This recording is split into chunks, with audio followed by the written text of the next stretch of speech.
Hello friends, welcome to my YouTube channel. My name is Harjeet Kaur. आज हम discuss करेंगे 19 से लेकर 22 जून तक के डेली करंट अफेयर क्वेश्चंस। तो अगर आपको इस पर्टिकुलर लेक्चर की पीडीएफ चाहिए तो उसके लिए आप मेरा टेलीग्राम चैनल भी ज्वाइन कर सकते हो, जिसका लिंक आपको नीचे डिस्क्रिप्शन बॉक्स में मिल जाएगा। तो शुरू करते हैं। सबसे पहले देखते हैं इम्पॉर्टेंट डेज। तो 19 जून को आता है world sickle cell awareness day. कौन सा दिन आता है? World sickle cell awareness day. ये जो सिकल सेल एनीमिया है, ये क्या होता है? सिकल सेल एनीमिया ये एक डिजीज है। इसमें क्या होता है, इसमें जो हमारे आरबीसी होते हैं, रेड ब्लड कॉर्पसल्स, उनका जो साइज शेप होती है, साइज नहीं बोलेंगे, जो शेप होती है वो सिकल जैसी शेप हो जाती है, कुछ इस तरह के हो जाते हैं जो हमारे आरबीसी होते हैं, उसको बोलते हैं सिकल सेल एनीमिया। तो ये जो डिजीज है सिकल सेल, इसकी अवेयरनेस देने के लिए ये जो डे है वो सेलिब्रेट किया जाता है, world sickle cell awareness day. और इस साल का थीम क्या रहा था? थीम था होप थ्रू प्रोग्रेस और advancing sickle cell care globally. Theme था होप थ्रू प्रोग्रेस।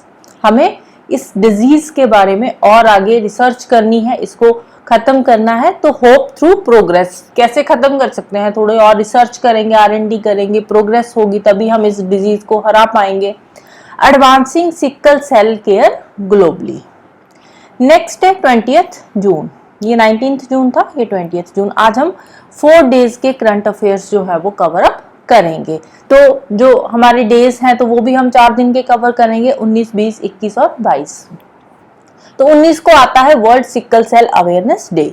20 को आता है वर्ल्ड रिफ्यूजी डे। रिफ्यूजी जैसे कि किसी कंट्री में वॉर लग जाती है तो उसकी वजह से कुछ लोग जो होते हैं वहां के, वो किसी दूसरी कंट्री में जाकर रिफ्यूज ले लेते हैं, तो उनको उस कंट्री में क्या बोला जाता है? रिफ्यूजीज। तो वर्ल्ड रिफ्यूजी डे आता है 20th जून को। जैसे कि अभी यूक्रेन रशिया की वॉर चल रही है, तो जिसके चलते हुए बहुत सारे यूक्रेन के जो लोग हैं वो दूसरी कंट्रीज में जाकर रिफ्यूज ले रहे हैं। तो इस साल का थीम क्या है? थीम है for a world where refugees are welcomed. For a world where refugees are welcomed. एक ऐसा वर्ल्ड बनाना है जहां पे हर कंट्री में जो रिफ्यूजी जाते हैं तो उनका वहां पे वेलकम हो। नेक्स्ट आता है 21 जून। 21 जून का जो डे है ये वेरी इंपॉर्टेंट है, इंटरनेशनल डे फॉर योगा। तो ये इस बार जो है ये योगा दिवस जो है ये इसका 10th एडिशन है। तो इसकी जो इनॉग्रेशन हुई थी वो हमारे प्राइम मिनिस्टर करते हैं, तो इसीलिए ये डे जो है वो इम्पोर्टेंट हो जाता है। तो थीम क्या है? थीम है yoga for self and society. Theme है yoga for self and society, right. Next चलते हैं क्वेश्चंस पे। सबसे पहले रैंकिंग देखते हैं। ग्लोबल पीस इंडेक्स रिलीज हुआ है। तो ये जो ग्लोबल पीस इंडेक्स है इसमें इंडिया का रैंक क्या रहा है? What is India's rank according to Global Peace Index? ये जो इंडेक्स होते हैं ना, इसमें इंडिया की रैंकिंग क्या है? ये मोस्ट इंपॉर्टेंट क्वेश्चन बन जाता है एग्जामिनेशन पॉइंट ऑफ व्यू से। तो वहां पे इंडेक्स में इंडिया का रैंक पूछा जा सकता है, उस इंडेक्स को कौन रिलीज करता है, उसमें टॉप पे कौन सी कंट्री रही है, बॉटम पे कौन सी कंट्री रही है, ये 3-4 क्वेश्चन उससे रिलेटेड इंपॉर्टेंट हो जाते हैं। जैसे कि वनडे एग्जामिनेशन होते हैं तो उसमें क्या है, उसमें डायरेक्ट रैंक पूछ लेते हैं कि इंडिया का रैंक क्या है, ये टॉप कंट्री कौन सी है, बॉटम कंट्री कौन सी है। लेकिन जो यूपीएससी का एग्जाम होता है तो यूपीएससी में क्या है, यूपीएससी में एक क्वेश्चन के अंदर ही 4-5 क्वेश्चन पूछ लिए जाते हैं। जैसे कि which of the following statements are correct regarding global peace index. तो उसमें 3-4 स्टेटमेंट्स होगी कि इंडिया का ये वाला रैंक है, या फिर इतनी कंट्रीज का ये सर्वे हुआ था इसमें से, तो इसमें टॉप कंट्री ये है, बॉटम कंट्री ये है, या टॉप 5 कंट्रीज कौन सी है। तो उसमें ये चारों स्टेटमेंट्स 3-4 पूछ ली है, तो उसमें से पूछते हैं कि करेक्ट स्टेटमेंट कौन कौन सी है। तो वहां पे आपको सारा का सारा इंडेक्स के बारे में पता होना चाहिए अगर आप यूपीएससी का कोई एग्जाम दे रहे हो। वनडे एग्जामिनेशन में सिर्फ एक क्वेश्चन आता है, यूपीएससी क्या करती है, एक क्वेश्चन के अंदर ही 4-5 क्वेश्चन पूछ लेती है, राइट। तो हम चलते हैं ग्लोबल पीस इंडेक्स पे। इंडिया का रैंक है इसमें 116। तो इसको रिलीज कौन करता है? ये इंडेक्स रिलीज करती है Institute for Economics and Peace. Institute for Economics and Peace, IEP इस इंडेक्स को रिलीज करती है।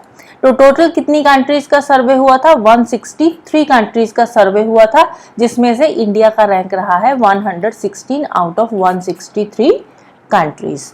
मोस्ट पीसफुल कंट्री कौन सी रही है? तो मोस्ट पीसफुल कंट्री है आइसलैंड। 2008 से लेकर अब तक जो मोस्ट पीसफुल कंट्री है वो आइसलैंड ही आती है हर बार टॉप पे, राइट। इसके अलावा सेकंड रैंक आयरलैंड का आ गया, then Austria, New Zealand and Singapore. तो मोस्ट पीसफुल कंट्री इंपॉर्टेंट हो जाती है, दैट इज आइसलैंड। तो लीस्ट पीसफुल कंट्री इस रैंक में जो बॉटम है 163rd रैंक वाली कंट्री, वो कौन सी है? वो है यमन।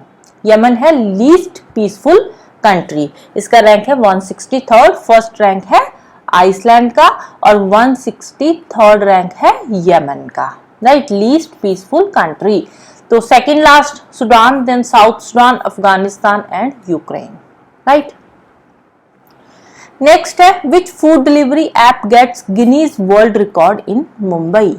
रिसेंटली एक फूड डिलीवरी ऐप है, उसको गिनीज वर्ल्ड रिकॉर्ड में उसका नाम दर्ज हो चुका है मुंबई के अंदर। कौन सी ऐप है? तो वो ऐप का नाम है जोमैटो। क्यों इसका नाम ऐड किया गया है? For the largest first aid lesson at the single venue, right. For the largest first aid lesson दिया गया है और वहां पे 4300 डिलीवरी पार्टनर्स एक ही साइट पे इकट्ठे हुए थे। तो एक ही बार जो डिलीवरी पार्टनर्स थे जोमैटो के, राइट, किसके? जोमैटो के जो डिलीवरी पार्टनर्स थे वो एक ही सिंगल साइट पे मुंबई के अंदर 43 डिलीवरी पार्टनर्स इकट्ठे हुए और उनको फर्स्ट एड लेसन जो था दिया गया, ट्रेनिंग दी गई उसके regarding, right. Next Nijut Moina scheme is launched by which state? Nijut Moina scheme जो है ये लॉन्च करी गई है गर्ल चाइल्ड की मैरिज को प्रिवेंट करने के लिए, उसको रोकने के लिए ये जो स्कीम है ये लॉन्च करी गई है। तो कौन सी स्टेट ने लॉन्च करी है? ये लॉन्च करी है असम ने, निजुत मुआयना स्कीम, राइट। किसके लिए है? गर्ल चाइल्ड की मैरिज को रोकने के लिए है। असम के जो सीएम है हिमंत बिस्वा शर्मा, उन्होंने ये स्कीम लॉन्च करी है। तो इसमें क्या है? इसमें गवर्नमेंट जो गर्ल स्टूडेंट्स है उनको स्टाइपेंड देगी, मंथली स्टाइपेंड दिया जाएगा to prevent child marriage, girl child की मैरिज को रोकने के लिए। जो स्कूल में गर्ल स्टूडेंट्स है from class 11 to post graduation, तो इनको निजुत मुआयना स्कीम के अंडर इनको स्टाइपेंड दिया जाएगा, मंथली स्टाइपेंड, राइट। तो कितना दिया जाएगा? जो 11th 12th स्टैंडर्ड की गर्ल्स है उनको मिलेगा 1000 एवरी मंथ, और जो डिग्री स्टूडेंट्स की गर्ल्स है उनको मिलेगा 1250, और जो पोस्ट ग्रेजुएशन की गर्ल्स है उनको मिलेगा 2500 पर मंथ, राइट। तो ये है basically to prevent child marriage, right. लड़कियों की शादी जल्दी कर देती है तो उसको रोकने के लिए है। तो ऑब्वियसली फिर ये जो स्कीम है ये उन लड़कियों पे लागू नहीं होती जो मैरिड है, मैरिड गर्ल्स पे ये एप्लीकेबल नहीं है। लेकिन जो पोस्ट ग्रेजुएशन की मैरिड गर्ल्स है उन पे ये एप्लीकेबल है, क्योंकि जो जब तक लड़की पोस्ट ग्रेजुएशन तक पहुंचती है तब तक ये 20 प्लस हो जाती है, राइट। तो एज जो तब तक 20 प्लस हो जाती है, तो इसीलिए वो जो एज होती है मैरिज के लिए सही होती है। तो पोस्ट ग्रेजुएशन में अगर कोई लड़की पढ़ती है, वो मैरिड है, तो उसको स्टाइपेंड दिया जाएगा। लेकिन 11th 12th या ग्रेजुएशन तक वो लड़कियां जो स्टडी कर रही है वो अनमैरिड है, उनको मंथली स्टाइपेंड मिलेगा, लेकिन मैरिड को नहीं मिलेगा। तो पोस्ट ग्रेजुएशन में ये एक्सेप्शन है कि पोस्ट ग्रेजुएशन में मैरिड गर्ल्स को भी स्टाइपेंड दिया जाएगा, right. Next, which state government recently allowed shops and commercial establishments to stay open 24 hours? कौन सी स्टेट गवर्नमेंट ने शॉप्स एंड कमर्शियल एस्टैब्लिशमेंट्स को 24 घंटे खुला रखने का जो है ऑर्डर्स दिए हैं, अलाउ कर दिया है कि आप शॉप्स को 24 घंटे खुला रख सकते हो, राइट। ये किस लिए किया है? सो दैट कि रेवेन्यू बढ़े और साथ ही साथ एम्प्लॉयमेंट अपॉर्चुनिटीज भी बढ़े, क्योंकि 24 आवर्स अगर स्टोर्स ओपन रहेंगे तो वहां पे अब एक ही बंदा तो 24 घंटे की शिफ्ट नहीं ले पाएगा ना, तो यहाँ पे 2 या 3 बंदे चाहिए, तो यहाँ पे एम्प्लॉयमेंट अपॉर्चुनिटीज भी बढ़ती है अगर हम शॉप्स को या फिर जो मॉल होते हैं, शॉपिंग कॉम्प्लेक्सेस होते हैं, उनको अगर हम 24 घंटे खुला छोड़ें। तो इसके साथ साथ रेवेन्यू भी ज़्यादा बढ़ेगा। तो कौन सी स्टेट ने रिसेंटली ये अलाउ किया है? तो ये मध्य प्रदेश ने रिसेंटली अलाउ किया है 24 आवर्स शॉप्स या फिर शॉपिंग कॉम्प्लेक्सेस को ओपन करने का, राइट। तो इसके साथ ही जो मध्य प्रदेश है वो बन गई है 7th स्टेट जिसने ये अलाउ किया है। तो इससे पहले महाराष्ट्र, कर्नाटका, हरियाणा, हिमाचल प्रदेश, उत्तराखंड और तेलंगाना में भी ये पॉलिसी ऑलरेडी इम्प्लीमेंट हो चुकी है। तो मध्य प्रदेश में ये स्टार्टिंग हुई है भोपाल एंड इंदौर से, लेकिन धीरे धीरे ये बाकी के डिस्ट्रिक्ट्स जो है मध्य प्रदेश के, वहां पे भी ये रूल एप्लीकेबल हो जाएगा, राइट। नेक्स्ट है मिशन निश्चय वॉज लॉन्च्ड बाय। मिशन निश्चय कि किसने लॉन्च किया है? ये लॉन्च किया गया है by the Punjab police. Punjab police ने बॉर्डर सिक्योरिटी फोर्स BSF के साथ मिलकर और विलेज डिफेंस कमेटी के साथ मिलकर एक वीक का ये जो मिशन है ये शुरू किया है अगेंस्ट ड्रग्स। ये जो मिशन निश्चय है ये ड्रग्स के अगेंस्ट है। किसके अगेंस्ट है? ये ड्रग्स के अगेंस्ट ये जो मिशन निश्चय है ये लॉन्च किया गया है सो दैट कि ये एक वीक का मिशन है। तो यहाँ पे लोगों को अवेयरनेस दी जाएगी सो दैट कि जो नशे बहुत ज्यादा चल रहे हैं पंजाब में उनको रोकने के लिए, लोगों को अवेयरनेस देने के लिए, राइट। तो कहाँ पे है? फाजिल्का डिस्ट्रिक्ट के अंदर, पंजाब में फाजिल्का डिस्ट्रिक्ट में, राइट। नेक्स्ट है all India AYUSH survey was conducted by. AYUSH survey हुआ है तो किसने कंडक्ट करवाया है आयुष सर्वे? ये सर्वे कंडक्ट करवाया है NSSO ने, नेशनल सैंपल सर्वे ऑर्गेनाइजेशन के द्वारा ये कंडक्ट करवाया गया है आयुष सर्वे।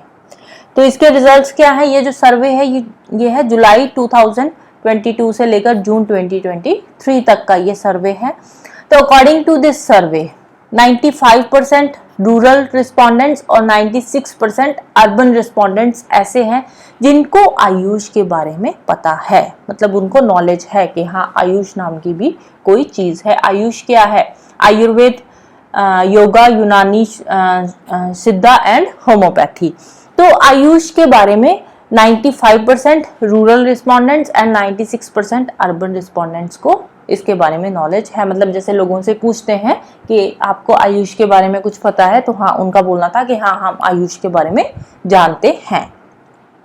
85% रूरल और 86% अर्बन हाउसहोल्ड्स ऐसे हैं जो अपने घर में ये जो मेडिसिनल प्लांट्स हैं या होम रेमेडीज होती है या लोकल हेल्थ ट्रेडिशंस, फोक मेडिसिन, इन सब का यूज करते हैं। उनमें कम से कम घर में एक मेंबर ऐसा है जो कि होम रेमेडीज यूज करती है। होम रेमेडीज क्या होती है? जैसे किसी के चोट लग गई तो हल्दी वाला दूध पी लो, या फिर खांसी जुकाम बहुत ज्यादा है तो अदरक शहद ले लो, या फिर काली मिर्च ले लो, या तुलसी वाली चाय पी लो। तो इस तरह के जो इलाज होते हैं उसको बोलते हैं होम रेमेडीज, और ये आती है आयुष के अंडर। तो 85% रूरल और 86% अर्बन हाउस होल्ड्स ऐसे हैं जिनके घरों में होम रेमेडीज यूज करी जाती है, राइट। इसके अलावा 46% रूरल एंड 53% अर्बन इंडिविजुअल्स ऐसे हैं जो आयुष को यूज करते हैं। किसके लिए? कोई भी अगर बीमारी हुई है तो उसको रोकने के लिए, उसके ट्रीटमेंट के लिए आयुष का यूज किया गया है पिछले 365 डेज में, मतलब पिछले एक साल से वो यूज कर रहे हैं आयुष का ट्रीटमेंट, राइट। नेक्स्ट है इंडिजिनस सुसाइड ड्रोन्स।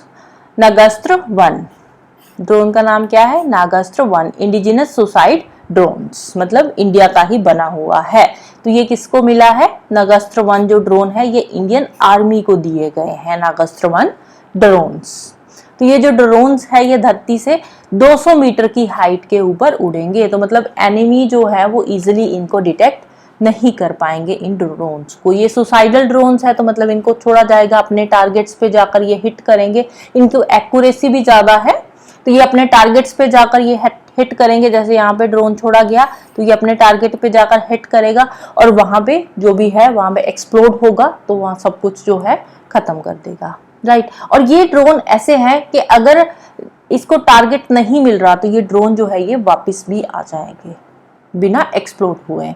तो किसने बनाया है? Developed and designed in India by economic explosive limited. किसने बनाया है? इकोनॉमिक एक्सप्लोसिव लिमिटेड ने। इंडिजिनस है तो इंडिया के अंदर ही ये बनाए गए हैं। डिजाइन एंड डेवलप इंडिया के अंदर ही हुए हैं पूरे के पूरे, राइट। नेक्स्ट है हेमिस शेषु फेस्टिवल। हेमिस शेषु फेस्टिवल ये कौन सी स्टेट का फेस्टिवल है या कौन सी यूटी का फेस्टिवल है? तो ये है लद्दाख का फेस्टिवल है। हेमिस शेषु फेस्टिवल किसका है? लद्दाख का है। कब सेलिब्रेट किया जाता है? ये सेलिब्रेट किया जाता है 10th day of lunar Tibetan calendar. जो लूनर तिब्बतन कैलेंडर है उसमें जो 10th डे होता है, दशमी होती है, तो उस दिन ये डे जो है वो सेलिब्रेट किया जाता है हर साल। तो इस बार ये जो 10th डे था लूनर तिब्बतन कैलेंडर का वो पड़ा था 16th and 17th of June को। तो इस दिन ये जो था फेस्टिवल था ये सेलिब्रेट किया गया था। कहाँ पे सेलिब्रेट किया गया? लद्दाख के अंदर। लद्दाख के अंदर एक मोनेस्ट्री है, बिगेस्ट मोनेस्ट्री है लद्दाख की, तो यहाँ पे ये सेलिब्रेट किया गया है। मोनेस्ट्री का नाम है हेमिस गोम्पा मोनेस्ट्री। नाम क्या है? हेमिस गोम्पा मोनेस्ट्री। तो यहाँ पे इंपॉर्टेंट बात ये हो जाती है कि हेमिस गोम्पा मोनेस्ट्री कहाँ पे है? तो लद्दाख स्टेट के अंदर है और ये बिगेस्ट मोनेस्ट्री है हेमिस गोम्पा मोनेस्ट्री। इसके अलावा ये जो फेस्टिवल जब सेलिब्रेट किया गया था तो उस टाइम पे मोनेस्ट्री के जो मॉन्क्स थे या लामास थे उन्होंने एक डांस फॉर्म प्रेजेंट किया था। कौन सा डांस फॉर्म परफॉर्म करते हैं? वो शाम डांस परफॉर्म करते हैं, राइट। शाम या चाम डांस आप कुछ भी बोल सकते हो। शाम डांस वो परफॉर्म करते हैं ड्यूरिंग दिस फेस्टिवल। तो शाम डांस कौन सी स्टेट यूटी का फेस्टिवल है? तो ये है लद्दाख का फेस्टिवल है शाम डांस, राइट। सॉरी, फेस्टिवल नहीं, डांस फॉर्म। कौन से स्टेट की डांस फॉर्म है? तो लद्दाख की डांस फॉर्म है, स्टेट यूटी की। नेक्स्ट है where is Smritivan earthquake memorial museum. Smritivan earthquake memorial museum कहाँ पे है? तो ये है गुजरात के अंदर। गुजरात में कहाँ पे? भुज में। गुजरात में भुज में बहुत ही भयंकर अर्थक्वेक आया था, तो उस टाइम पे बहुत सारे लोग मर गए थे, तो उनकी याद में ये जो म्यूजियम था वो बनाया गया था, स्मृतिवन अर्थक्वेक मेमोरियल म्यूजियम। गुजरात में भुज के अंदर ये मेमोरियल है, ये म्यूजियम जो है वो बनाया गया है। तो रिसेंटली यूनेस्को की तरफ से ये एक अवार्ड के लिए इसको सिलेक्ट किया गया है। यूनेस्को हर साल एक अवार्ड देती है। अवार्ड क्या है? Prix Versailles award. कौन सा अवार्ड है? Prix Versailles award. तो हर साल ये 3 म्यूजियम्स को ये अवार्ड दिया जाता है। तो इसके लिए जो शॉर्ट लिस्टेड म्यूजियम होते हैं वो होते हैं total 7। All over the world 7 museum को शॉर्टलिस्ट किया जाता है और उनमें से 3 म्यूजियम्स को ये अवार्ड दिया जाता है, प्री वर्साइली अवार्ड। तो वो जो 7 म्यूजियम्स की लिस्ट है उसमें एक नाम आया है हमारे इंडिया के म्यूजियम का, जिसका नाम है Smritivan earthquake memorial museum. It has been listed among 7 most beautiful museum in the world under the prestigious Prix Versailles award which is announced annually at UNESCO for architect and design. इसके architect और design की वजह से इसको वहां पे select किया गया है। तो आगे 7 की जो लिस्ट बनी है उसमें इसका नाम आ चुका है, आगे 3 की लिस्ट में आता है नहीं आता है वो हम देखेंगे। तो फिलहाल के लिए इसमें से क्वेश्चन बन सकता है क्योंकि न्यूज में है ये म्यूजियम कि ये कहाँ पे है, राइट। नेक्स्ट है Indian railway enter it's name into which book. Indian railway का रिसेंटली नेम ऐड किया गया है लिम्का बुक ऑफ रिकॉर्ड के अंदर। किसके अंदर? लिम्का बुक ऑफ रिकॉर्ड में नाम दर्ज हुआ है इंडियन रेलवेज का। किसके लिए? For most people at public service event. एक पब्लिक सर्विस इवेंट हुआ था, अलग अलग जगह पे था ये। 2140 वेन्यूज पे ये पब्लिक सर्विस इवेंट हुए थे। तो वहां पे सबसे ज्यादा लोगों ने आकर यहाँ पे इस इवेंट को अटेंड किया था, जिसके लिए रेलवेज का नाम लिम्का बुक ऑफ रिकॉर्ड में आ चुका है। तो मिनिस्ट्री ऑफ रेलवेज ने इस इवेंट को ऑर्गेनाइज करवाया था 26 फरवरी 2024 के अंदर, तो जिसमें 40 लाख प्लस लोगों ने जिसको अटेंड किया था। 40 लाख प्लस लोगों ने इस इवेंट को अटेंड किया था एट 2140 वेन्यूज पे। इसीलिए इसका नाम आया है, इंडियन रेलवेज का नाम आया है लिम्का बुक ऑफ रिकॉर्ड के अंदर, राइट। नेक्स्ट है हु इनॉग्रेट्स प्रेरणा स्थल। प्रेरणा स्थल के बारे में हमने पहले भी क्वेश्चन डिस्कस किया था कि प्रेरणा स्थल कहाँ पे है। प्रेरणा स्थल बना है कहाँ पे? पार्लियामेंट हाउस कॉम्प्लेक्स के अंदर बना है। और प्रेरणा स्थल में जो हमारे ग्रेट लीडर्स हैं उनके वहाँ पे स्टैच्यूज लगाए जाएंगे। जहाँ हमारे फ्रीडम फाइटर्स है या लीडर्स है, ग्रेट लीडर्स रह चुके हैं, तो उनके यहाँ पे स्टैच्यूज लगाए जाएंगे प्रेरणा स्थल के अंदर एक ही जगह पे। पहले ये जो स्टैच्यूज थे ये अलग अलग जगह पे थे, अब इन सबको इकट्ठा करके प्रेरणा स्थल में वहाँ पे लगाया जाएगा। तो इसकी रिसेंटली इनॉग्रेशन हो चुकी है और इसको इनॉग्रेट किया है जगदीप ढांकर जी ने। जगदीप ढांकर कौन है? इंडिया के वाइस प्रेसिडेंट है। नेक्स्ट है AIM ICD के water challenge 4.0 was launched by Atal innovation mission के अंदर एक और इसकी ही एक सब स्कीम है अटल इनोवेशन मिशन की। AIM क्या है? अटल इनोवेशन मिशन, अटल इनोवेशन मिशन AIM। तो इसी के अंडर एक सब स्कीम है AIM ICD के वाटर चैलेंज 4.0। ये लॉन्च करी गई है कि जो भी हमें वाटर से रिलेटेड चैलेंजेस फेस करने पड़ रहे हैं तो उससे रिलेटेड ये स्कीम है कि कैसे हम वाटर को कंजर्व कर सकते हैं, बचा सकते हैं। तो उसके रिलेटेड ये अटल इनोवेशन मिशन के अंडर ही एक सब स्कीम लॉन्च करी गई है जिसका नाम है AIM ICD के वाटर चैलेंज 4.0। तो इसको लॉन्च किसने किया है? इसको लॉन्च किया है नीति आयोग ने। किसने लॉन्च किया है? नीति आयोग ने। नेक्स्ट है homeless growing up lesbian and dyslexia in India is written by. ये किसकी बुक है? ये बुक लिखी है के वैशाली ने। किसकी बुक है? के वैशाली की बुक है। तो ये क्या है? ये एक मेमोयर है। ये कौन सी बुक है? ये एक मेमोयर है। मेमोयर में क्या होता है? इसमें बायोग्राफी होती है, जो रियल फैक्ट्स होते हैं वो इसमें ऐड किए जाते हैं। रियल लाइफ बेस्ड जो फैक्ट्स होते हैं वो इसमें ऐड किए जाते हैं। ये एक मेमोयर है, homeless growing up lesbians and dyslexia in India. तो रिसेंटली इस बुक को, ये जो बुक है इसके लिए इस ऑथर को मिला है साहित्य अकादमी युवा पुरस्कार। साहित्य अकादमी की तरफ से दो तरह के पुरस्कार दिए जाते हैं साहित्य अकादमी पुरस्कार। एक तो होता है साहित्य अकादमी युवा पुरस्कार और दूसरा होता है साहित्य अकादमी बाल पुरस्कार। राइट। तो युवा पुरस्कार जो है ये जो दिए जाते हैं ये 24 लैंग्वेज में दिए जाते हैं। कितनी लैंग्वेज में दिए जाते हैं? 24 लैंग्वेज में के अंडर ये जो पुरस्कार है वो दिए जाते हैं। तो जो साहित्य 24 लैंग्वेज में 22 लैंग्वेज तो आ गई हमारी जो इंडिया की है, कॉन्स्टिट्यूशन में मेंशन है। इसके अलावा प्लस 2 और लैंग्वेज होती है। कौन कौन सी है? एक तो है इंग्लिश और दूसरी है राजस्थानी। राइट। इन 2 लैंग्वेज में और दिए जाते हैं। तो जो साहित्य अकादमी युवा पुरस्कार है ये 23 पुरस्कार जो है ऑलरेडी अनाउंस किए गए हैं। जो संस्कृत का है वो अभी अनाउंस नहीं हुआ है। राइट। 23 अनाउंस हो चुके हैं। तो अब हर लैंग्वेज का जो पुरस्कार है किसको दिया गया है, कौन सी बुक पोइट्री के लिए दिया गया है, वो याद रखना जरूरी नहीं है।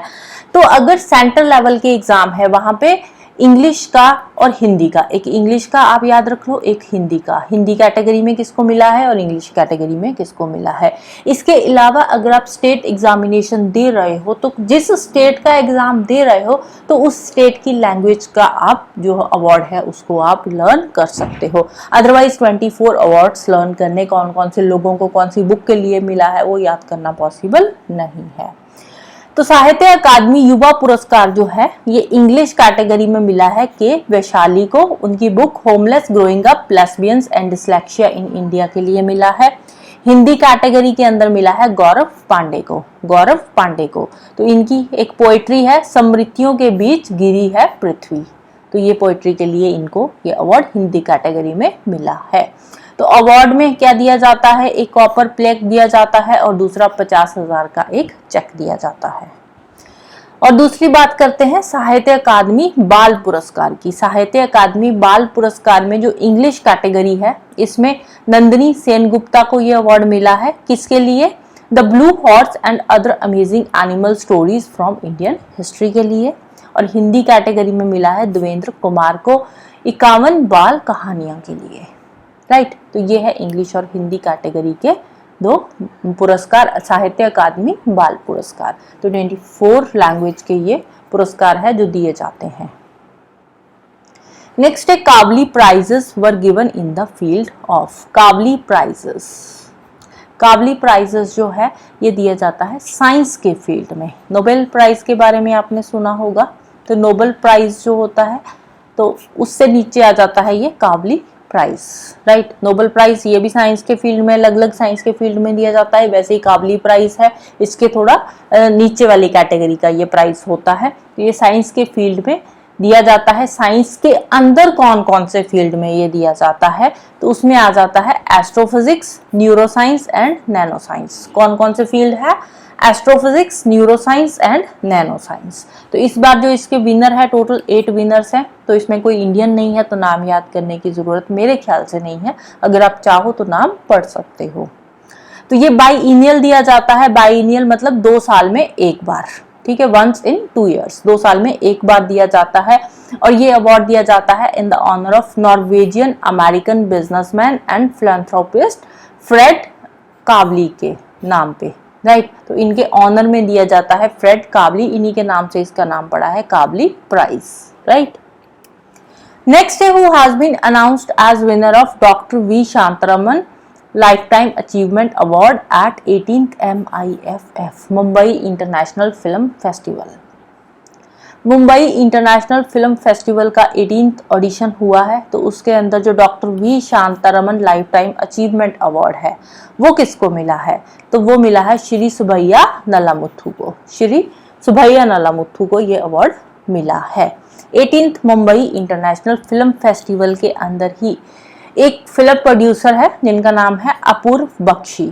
तो इनकी एक डॉक्यूमेंट्री फिल्म है जिसका नाम है बाजार। तो ये इनॉग्रेटेड रही है यहाँ पे 18th Mumbai international film festival के अंदर। नेक्स्ट है सिरिल रामाफोसा। सिरिल रामाफोसा ये कौन सी कंट्री के प्रेसिडेंट री इलेक्ट हुए हैं? राइट, पहले भी यही थे, अभी फिर से ये री इलेक्ट हुए हैं। तो ये हुए हैं साउथ अफ्रीका में। साउथ अफ्रीका के प्रेसिडेंट कौन है? Cyril Ramaphosa. Cyril Ramaphosa south Africa के प्रेसिडेंट है। तो साउथ अफ्रीका, अफ्रीका कॉन्टिनेंट के बिल्कुल साउथ में आता है साउथ अफ्रीका। और साउथ अफ्रीका की कैपिटल कौन सी है? 3 कैपिटल है, executive, legislative and judicial. Executive है प्रिटोरिया और लेजिस्लेटिव है केप टाउन, जुडिशियल है ब्लैमफोंटेन। करेंसी क्या है? South African rand, right. Next है Chang'e 7 mission launched in. Chang'e 7 mission कौन से ईयर में लॉन्च होगा? तो रिसेंटली हमने पढ़ा था चांगे 6 मिशन के बारे में। चांगे 6 मिशन, चांगे 6 मिशन ये चाइना का है, चांगे 7 भी चाइना का ही मिशन है।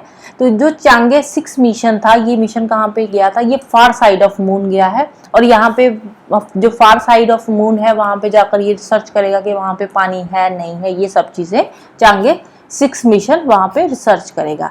तो जो चांगे 7 मिशन है चाइना का ही है, ये कब जाएगा? ये जाएगा मून पे 2026 के अंदर। चांगे 6 मिशन जा चुका है, चांगे 7 मिशन 2026 के अंदर मून पे जाएगा और वहां पे जाकर एक्सप्लोर करेगा मून के साउथ पोल को। साउथ पोल पे वाटर आइस है या नहीं है, इस चीज को एक्सप्लोर किया जाएगा।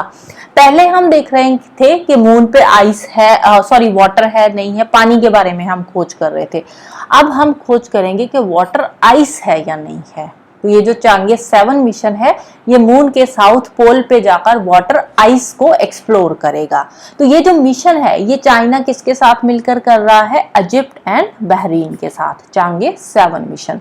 तो इसमें चाइना की इंटरनेशनल पार्टनर है इजिप्ट एंड बहरीन, राइट। तो चांगे 7 मिशन में ये साइंटिफिक जो इंस्ट्रूमेंट्स है वो चाइना को प्रोवाइड करेंगे। नेक्स्ट है BRICS games held in. BRICS games ये कहाँ पे हो रही है? ब्रिक्स गेम हो रही है रशिया के अंदर।